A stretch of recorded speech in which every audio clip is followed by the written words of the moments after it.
I've never done drugs with Pete. He's always been very supportive of my sobriety. So that's the conversation I'm having with Pete. But the conversation that the nurse thinks is happening, it delights me to this day. Hello? Johnny. It's Al. My little boy Blue. I heard your ass is in rehab. How you doing, dog? Oh, dog. I'm not doing that well. Oh, my little freckle juice. Reason I'm calling you 5 times. I think I'm gonna get blamed for this. Yeah, I'm getting suspicious that when the American public hears about the drug relapse of John Mulaney, they will logically and immediately name only one culprit. And that is myself, 79-year-old Oscar winner, Al Pacino. Pacino from the Italian. Pa, meaning daddy. And chino, meaning khaki pants. They're gonna blame Daddy Khaki Pants.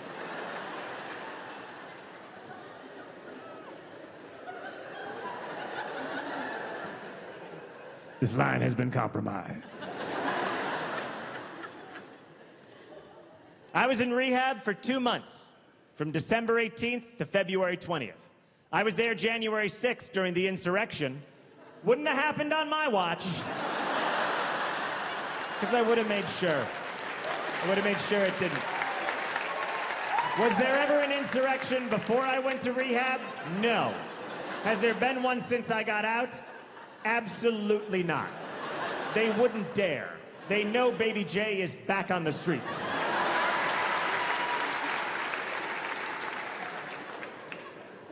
The whole time I was in rehab, it was very locked down for COVID, so we never got to leave the building. But I've heard at some rehabs, they take you on field trips. Like the one I was at, I guess in better times, you got to go to a farm and meet a horse. They do it a lot. It's called equine therapy. That sounds really nice. But how bad do you feel for that horse? It's born being like, one day I'm gonna win the Kentucky Derby. And its whole life is just junkies being like, okay, all right. Petting your strong leg gives me confidence. If I can lift your hoof, it means I'm ready to have my own apartment.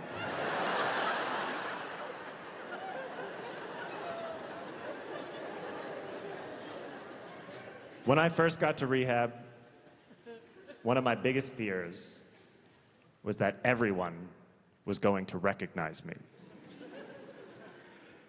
Gradually, a new fear took over.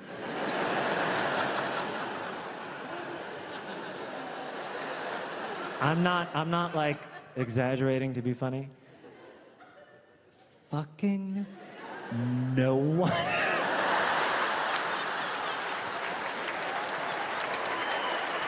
No one knew who I was, and it was driving me bananas.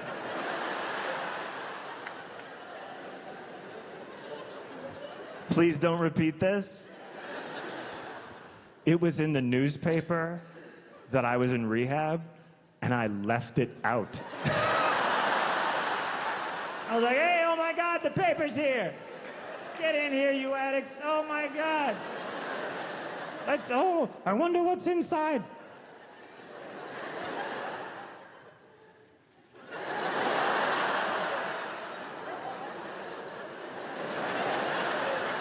Before I realized that no one knew who I was, I went to this welcome group. So, like, I went from the detox ward up to the men's ward where I was going to live for a couple months. When I got there, they had this welcome group. And I'm walking in, and before I walked into the group, I said to myself, I was like, be modest. So I go in, and I sit down, and I go, hi, I'm John M.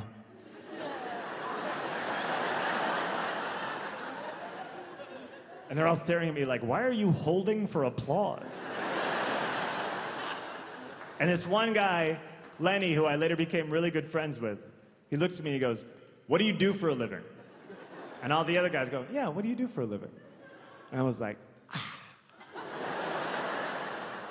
And I go, I'm a stand-up comedian? And Lenny goes, you make a living that way? I was like, yeah, ask your daughter. Or your son if he's not an athlete.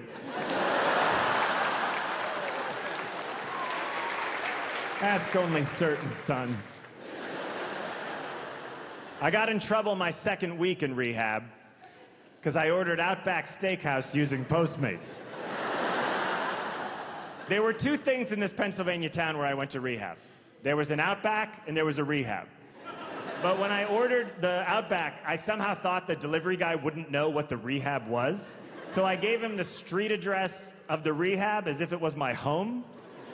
And then in the special instructions, I wrote, don't stop at the big building. Drive up the hill to the brick dorm, and you'll see a 38-year-old man outside in a robe who's so excited. So the food arrives, but it gets confiscated by the RS on duty, and he calls me into his office, and he goes, this is fucked up. This is serious. I go, it's just Outback. He goes, what if it's an Outback dry run? I go, what's an Outback dry run?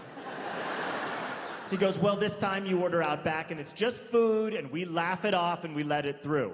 But what if you left a really big tip? So that next time you order, you go, hey, remember me? I left you a really big tip. I'll give you an even bigger tip if you get me some drugs. I said, oh my God, that is a fantastic idea.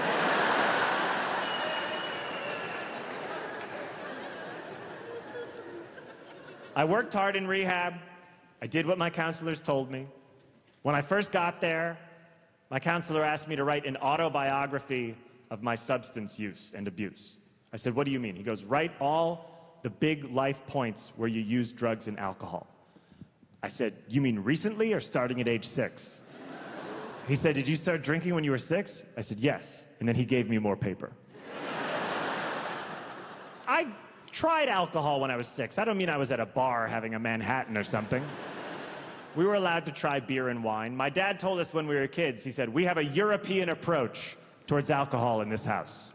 That was the only thing we had a European approach towards.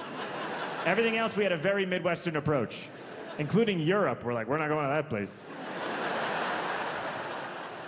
By the time I was 13, I got drunk every weekend. My friends and I would go out on the streets of Chicago, on Lincoln Avenue, and we'd stand in front of liquor stores and try to get adults to go in and buy liquor for us. This was always a very dramatic process. Because we were 13, we looked 9. We'd be sitting out there like little Charles Dickens urchins, just like, sir, please, sir, please. They'd sometimes try to give me money. I go, no, I give you money. And you buy me beer in this store, the one where the cashier is watching this entire exchange through the window. In 8th grade once, I said to my friends, I go, we should only ask couples on dates, because the guy will want to buy beer for us to look cool in front of the girl. I did not understand adult first date dynamics. As if when he's dropping her off, she'd be like, you know, I wasn't sure about you in the beginning of the night, but when I saw you buy those 2 24-packs of Natty Light using quarters and dimes, And that one bottle of Boone's Farm for that really specific child?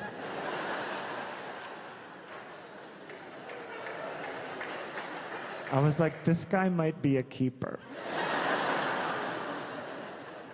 I started doing drugs when I was 14 with my two best friends, John and John. They're not me, they're other people. They were both named John. There was John O'Brien, John McNulty, and then me. My name is John Mulaney. And if you didn't know that, you were probably in rehab with me. One time when we were 16, me, John, and John, we were in a parking lot at night, and we were smoking a joint. We were getting high, and then a police car pulled in out of nowhere, like, ow, ow. We went, shit. And we threw the joint we had down a sewer, and we got rid of all of our weed. But they still called us over and made us put our hands on the patrol car. They're like, line up and put your hands on the hood. So the three of us line up, and we put our hands on the patrol car. The police officer walks up to John O'Brien first, and he starts to give him a pat down. And he goes, what's your name? And he goes, John.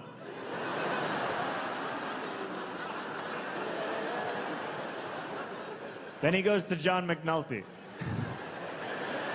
Starts to give him a pat down. He goes, what's your name? He goes, John. Then he got to me. Before he gave me a pat down, he leaned in and whispered in my ear, your name better fucking not be John.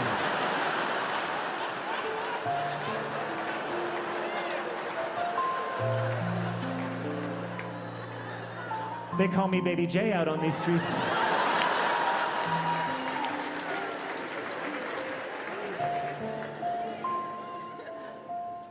One thing you do in rehab, you sit down with your counselor and you go through your phone, and a lot of times they'll have you delete and block any drug dealers or any bad influences, numbers that you have. In some cases, you reach out to the people first and you tell them, hey, I'm gonna delete and block you so that they don't try to track you down later. It's called breaking up with your dealer. So I did this one day. I sat down with my counselor, I go through my phone, I went to my main dealer, Arvin, first, and I texted him and I said, hey, I'm deleting and blocking you. I'm never gonna buy drugs from you again. I'm sober now. And then I didn't know how to end the text, so I go, but thank you for your many years of inspired professionalism and the many nights that became days. I send the text. Before I can delete and block him, Arvin texts me back. He goes, hey, I'm so proud of you for getting sober. Then he writes, you know, I only bought drugs to sell to you because I was worried about you and I didn't want you to get worse stuff off the street. I know, and I'm breaking up with this guy?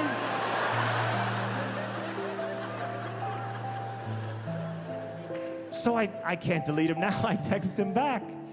I go, you sweet man.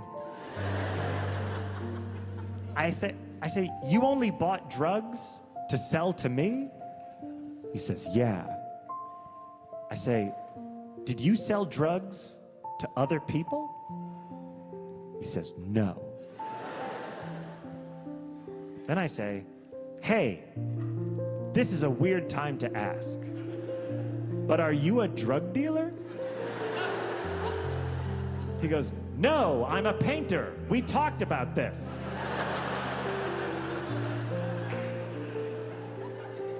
Boston. To this day, I have no idea how I know this person.